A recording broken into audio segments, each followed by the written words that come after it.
ஆமாங்க. இது நான் பார்க்கறதுக்கு என்ன இருக்கு, நேற்று ஒரு அவார்டு ஃபங்க்ஷன் எனக்கு கொடுத்தாங்க. அதனால தான் நான் இன்னைக்கு சுற்றுப்பயணத்தை பிரேக் பண்ணி இன்னைக்கு ஒரு நாள் வந்திருக்கேன். அது என்னன்னா, ஆளுமை மிக்க பெண் அரசியல்வாதி அப்படின்னு பெண்களுக்கான ஒரு விருது வழங்கும் விழா. அவதார் அப்படின்ற ஒரு கம்பெனியும் சக்தி மசாலாவும் இணைந்து வழங்கினாங்க. லேடி ஆண்டாள் ஸ்கூலில் அந்த நிகழ்ச்சி நேற்று நடந்தது. அந்த விழாவில் நாங்கள் பங்கேற்றோம்.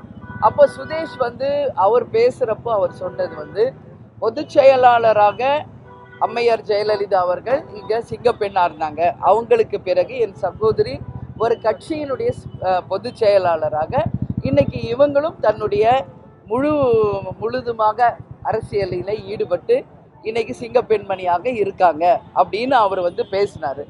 இது இன்னைக்கு எங்களுடைய வாட்ஸ்அப் குரூப்பில் யாரோ எங்கள் 2 ஜெயலலிதா அம்மாவையும் என்னையும் சேர்த்து ஒரு புகைப்படத்தை வெளியிட்டிருக்காங்க. அதை எடுத்து சுதீஷ் தன்னுடைய ஃபேஸ்புக் பேஜில் போட்டிருக்காரு. இது இன்னைக்கு வைரல் ஆகிருக்கு.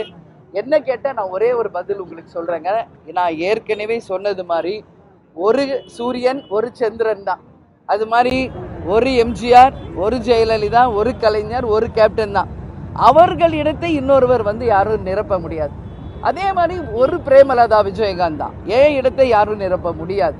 ஏன்னா இன்னைக்கு கேப்டன் இல்லாத போதும் அதே கேப்டன் எனக்கு கொடுத்த அந்த பயிற்சி, நம்பிக்கை, தைரியம், அந்த உறுதியோடு இன்னைக்கு கேப்டன் வழியில் நானும் எங்கள் கழக தொண்டர்களும் நிர்வாகிகளும் இன்னைக்கு பயணித்து கொண்டிருக்கிறோம்.